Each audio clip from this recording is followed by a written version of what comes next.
Let's play Riba. Hello and welcome to Hula Noob plays short, indie, maybe horror games. I'm not quite sure with this one. Riba is an interactive atmospheric experience about fishing your grandma's bones. I mean, that alone gives it a little surreal horror twist. But maybe it's more melancholic, or maybe it's more fantasy. So I'm not quite sure, but I'm looking forward to this. The preview illustration looks so beautiful.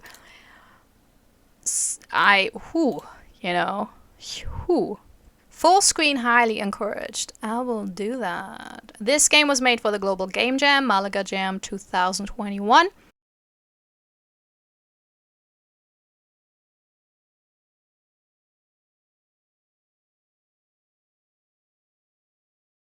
Oh look, you even have... Is that Catalan?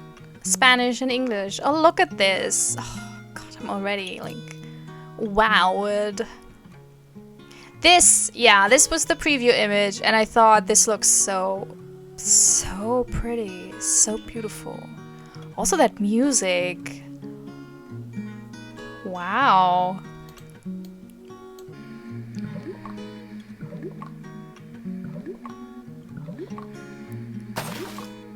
You've caught a prune carp. Okay, I caught something.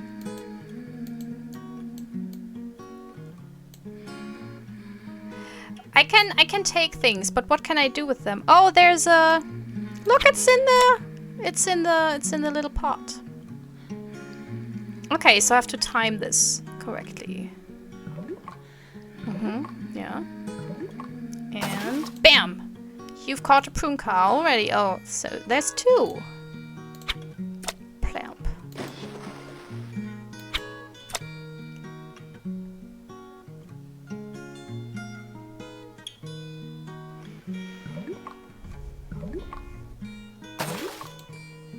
Grandma had been lost for a while before she died from senile dementia, long before we scattered her bones in the river.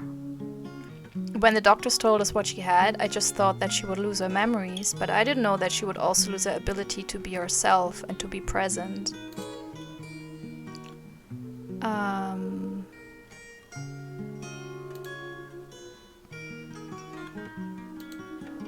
Yeah, I think that's one of the worst parts, that people can change their whole personality, so they're not just forgetful, but with, you know, you still see them, but that they can be completely different people. You've caught a blood eel. Well, that will be a great dinner tonight. I know, maybe it's a delicacy. Delicacy? Where I'm from. I mean, I don't look like, you know, I'm eating burgers at home. You've got another blood eel. It's a lot of fish in this little pond. How deep is that? Or is there maybe an undercurrent? Oh, F2.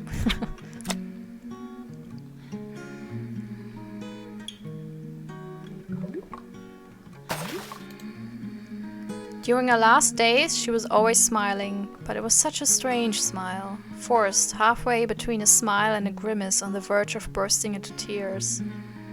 She seemed both full of joy and deeply miserable at the same time, although I doubt she was herself enough for any of those feelings to make sense. Maybe it's this... Like, I can't really imagine how it must be to lose your memories, but also lose yourself, and then have those... First of all, I mean, it must be hard for others when you suddenly change your personality and you're a different person, but it must be really awful for yourself because you don't know yourself. Suddenly it's like you wake up and you're somewhere and you have no idea what your past is and who you are and why you are old and frail. So I think there's a lot of fear coming with that, and sadness also, especially then when you have those rare moments where you suddenly remember again, but you know that they will fade again. Like, it's one of the scariest things for me. So I hope it doesn't really happen for me. Like, it's one of those things that you can't really control, despite what people, you know, say that you just have to eat right or do your crossword puzzles or whatever. It's genetic, so you can't really do anything. Damn, it's a super sad game. It's not a horror game. This is like, it's just sad. But also peaceful in a way, which is really beautiful.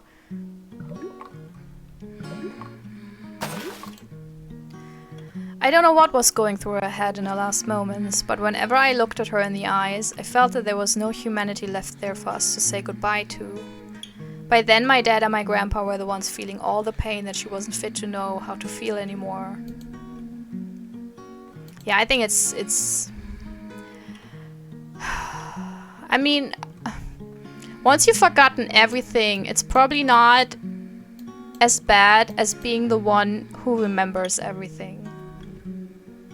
But we don't know because we're not inside of the head of a person who suffers from dementia.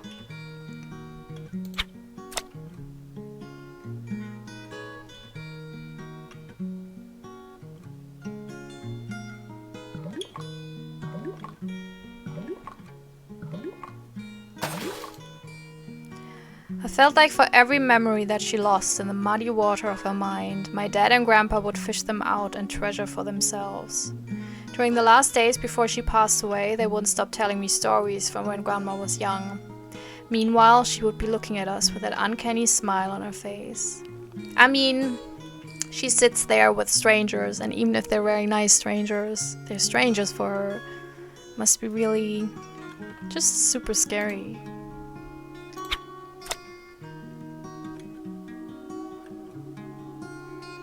And I think that sometimes it helps to live in a home, if it's a good home, you know, if the personnel is good and trained, because they don't have this emotional attachment and they can care for you differently, you know. They don't confuse you by being like, do you remember this? Do you remember this? It's me, you know, remember. And they're also not so sad or angry that you changed, so they can be more treat you as you in that moment, you know, because your family will treat you like your past self, but I mean, in a way, you kind of slipped into a new version, into a new being. But again, it needs to be a good home because, you know, really good care. You've caught a cloudfish. It's a really difficult topic because I think caring for your loved ones is very important, but it can be too much and then it can destroy all the love you had because, you know, you're just basically so overworked and so stressed, and because of the emotional attachment, I think everything is harder than if it's someone who's trained and who can put a little bit emotional distance between, you know, the person they care for. That doesn't mean that they are not emotional towards these people, but there's not so much hurt and maybe even resentment, because, you know, that's, I think, also really difficult if you didn't have a good upbringing or if you have still grudges against your family members and then they forget, so they can't even apologize it. You never will get, you know, that moment where they apologize. My grandma was a former pro cyclist, and along with my dad, they would often go out on rides together. Since she passed away, my dad goes riding a few times every week and gets super angry if he can't. To be honest, I'm not sure if going out on the bike comforts him or if it just hurts. Yeah, I think it's difficult to know what to do, to know what is the best way to cope. Some people keep on working, some people talk about it, some people never talk about it at all. I've caught a blood eel.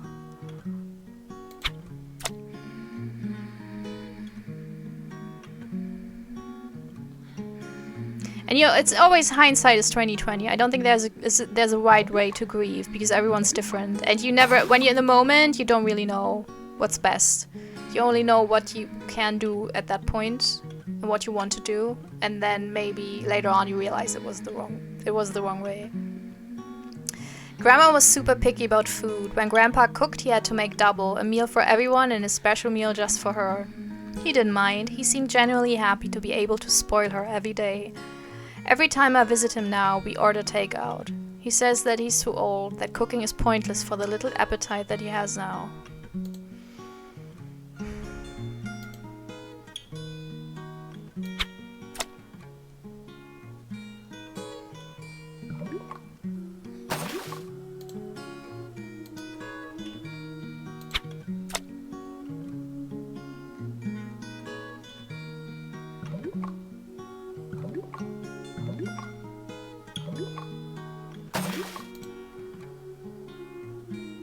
I believe that Grandma didn't suffer during her last days. Losing her memories only hurt for those around her, since her illness freed her from being aware of what was going on.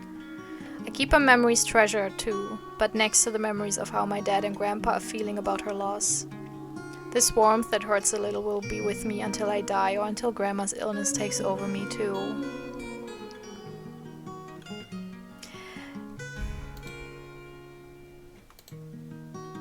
For me, it took a long time. Like, I lost my grandma 8 years ago. And it took very, very long until I could just talk about it and have, like, the happy memories without being overcome with grief. And even nowadays, sometimes it just comes in waves that's just absolutely overwhelming. Damn, this game.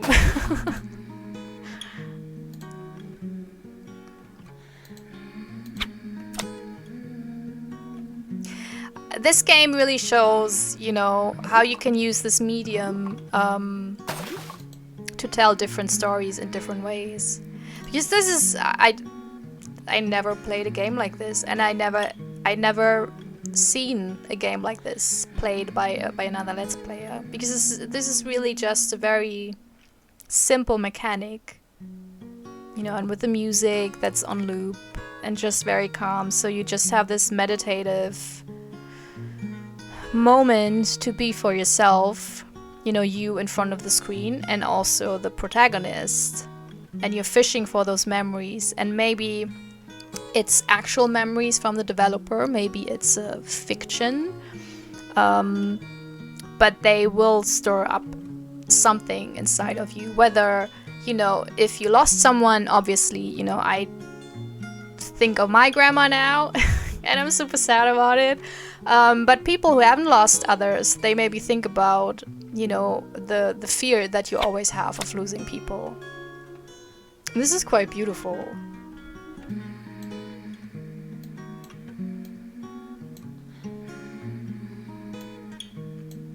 Oh no.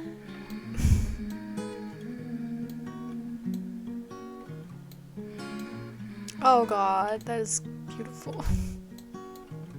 Also so sad.